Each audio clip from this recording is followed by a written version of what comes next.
శ్రీమతే రామానుజాయ నమః. ఈరోజు మన తిరుప్పావిలో 6వ పాశురాన్ని ప్రారంభించుకుందాం. ఇక్కడి నుంచి కూడా అమ్మవారు ప్రతి ఒక్క ఇంటికి వెళ్ళి అందరినీ లేపుకుని వాళ్ళతో పాటు కలిసి పరమాత్మని ప్రార్థన చేయటానికి ప్రారంభిస్తుందని తెలుస్తుంది. పాశురం యొక్క అనుసంధానం చేద్దాం. పుల్లం చెలింబినగాన్ పుల్లరింకోయల్ வெள்ளை விஷங்கிலன் பேரவரன் கேட்டலையோ பிள்ளா எழுந்திராய் பேமுல்லை நஞ்சுண்டு கள்ளச்சகடன் கலக்கழைய காலோச்சி வெள்ளத்தரவில் துயிர் மலர்ந்தர வித்தனை ஒல்லத்தக் கொண்டு முனிவர்களும் யோகிகளும் மெல்ல விழுந்த அறிகின்ற பேரவரும் உள்ளం புகுந்து కొళిందేలోరెంబావాయ్. ఇంకోసారి పాశురం అనుసంధానం చేద్దాం.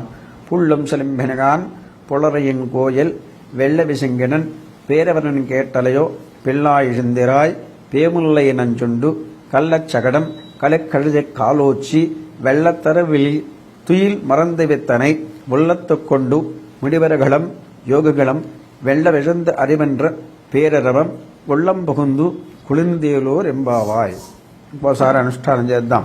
పుల్లం చెలింబినగాన్ పొల్లరను కోయల్ வெள்ளை విసింగినన్ పేరవరను కేట్టలయో పిల్లా எழுந்திராய் பேமுலை நஞ்சுண்டு கள்ளச்சகடம் கலக்கழைய காலோச்சி வெள்ளத்தரவில் துயிலனந்த வித்தனை உள்ளத்துக் கொண்டு முனிவர்களும் யோகிகளும் மெல்ல விழுந்து அறிவந்த పేరరవం ఒళ్ళం పగుందు కొళిందేలోర్ ఎంబావాయ్.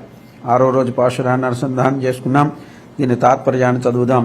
పుల్లం చెలింబినగాన్ పక్షులన్నీ కూడా తమ ఆహారం సేకరించడానికి బయలుదేరి వెళ్ళాయి. తర్వాత కాబట్టి తెల్లవారుతూ ఉన్నది అని ఒక అర్థం. రెండోది ఏంటి? పుల్ అరయన్ కోయిల్ పక్షిరాజైన గరుత్మంతుడు వాహనమున గల శ్రీయఃపతి యొక్క దివ్య సన్నిధికి వళ్ళై విషంగిలం తెల్లని వర్ణము గల సమయజ్ఞాపక నిదారకములకు సన్నిధి పరిచారకులు మేలుకుంటారు. అంటే ఇక్కడ ఏం చెబుతున్నాడంటే సరే, తర్వాత ముందు ఇంకొకసారి దాన్ని వ్యాఖ్యానం చేద్దాం. పుల్లుం చెలింబినగాన్ పక్షులన్నీ తెల్లవారింది ఆహారం సంపాదించుకోవటానికి బయలుదేరి వెళుతున్నాయి.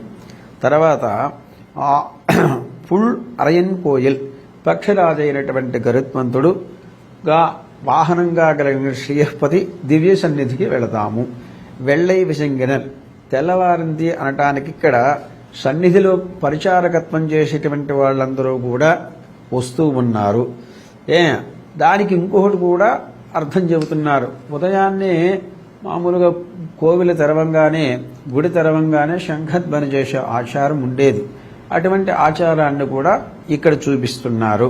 అటువంటి దానిని అంటే ఇక్కడే తర్వాత ఎడిందిరాయ్ లేము అనగా మిమ్మల్నెవ్వరూ ప్రబోధించరని ప్రశ్నింపగా పేయములైనంజుండు పూతనాస్థనములందరి విషమును త్రావి కలక్కడం మాయావయోగ శకటాసురుని కలక్కడియ సంబంధములు వీడిన కాల్వోశ్చి కాలముదండి వైచది వెల్లెత్తు అరివెనన్ తుయిల్ మరంద విత్తనే క్షీరాప్తయందు ఆశేషుని పడగై నిఖిల లోకరక్షణ జాగురూకుడుగా నిద్రాభిరాముడగు నిఖిల విద్యా కారణభూతులైనటువంటి మునిగళం మననశీలుగు మహర్షులు యోగిగళం యోగాభ్యాస నిరతులను పరమమరుషులను ఒళ్ళొత్తుక్కొండు మనస్సునందుంచుకుని మెళ్ళ ఇழந்த ఆ భావ ప్రకృష్ణ భావంచే మెల్లమెల్లగా లేచి అది ఎంట్రా హరిహరి అని అనుసంధించిన పేరు అరవం గొప్ప ధ్వనిని ఉళ్ళం పొగందు మా మనస్సున ప్రవేశించి కుడరందు సురభిలితమై మమ్ము మేల్కొలిపరి. ఇక్కడ ప్రధానంగా మనకు తెలుస్తున్నది ఏంటంటే ఒక పాశురానికి ప్రధానమైనటువంటి అర్థం మనం చెప్పుకోవాలంటే ఈ యొక్క గోపికా స్త్రీని లేపటానికి వెళ్ళినటువంటి ఆండాళ్ళు చెబుతూ ఉన్నది, అమ్మా తెల్లవారింది, నువ్వు నిద్ర లేచి మాతో పాటు కలిసి మనమందరం భగవంతుణ్ణి ప్రార్థిద్దాము. ఆవిడంటూ ఉంది, మనకు తెల్లవారింది అనేసి ఎట్లా తెలుస్తూ ఉందంటే పక్షులు కిలకరాలాపాలు చేస్తున్నాయి కాబట్టి తెల్లవారింది. అట్లాగే పక్షిరాజు అయినటువంటి గరుత్మంతుడు కూడా లేచి శ్రీయఃపతి యొక్క కైంకర్యములు చేయటానికి సిద్ధంగా ఉన్నాడు. తర్వాత ఇంకోటి చెప్పింది ఏంటంటే మనం మేల్కొనటానికి ఇంకొక కారణాన్ని కూడా మేము చెబుతున్నామని గుళ్ళో ప్రతిరోజు కూడా చేసే శంఖధ్వని మీరు వినలేదా? పరిచారకులు వచ్చారు, వాళ్ళు శంఖధ్వని చేత పరమాత్మను లేపుతున్నారు, అది మీకు తెలియలేదా? లేమ్మా లేచిరా అనేసి అన్నానమాట. తర్వాత ఏమైంది? ఎందుకు లేవాలి అని ఆయన ప్రశ్నించింది.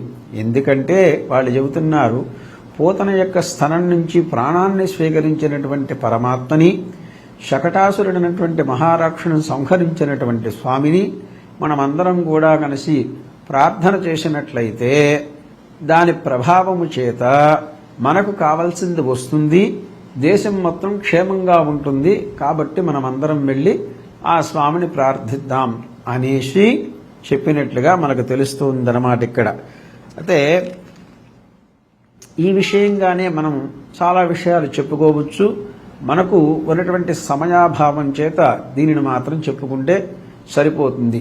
మళ్ళం ఈ యొక్క పాసుర అనుసంధానం, దానికి తాత్పర్యం, దానికి తర్వాత కావాల్సినటువంటిది మనం ప్రతిపదార్థ తాత్పర్యాలు చెప్పుకుంటున్నామన్నమాట.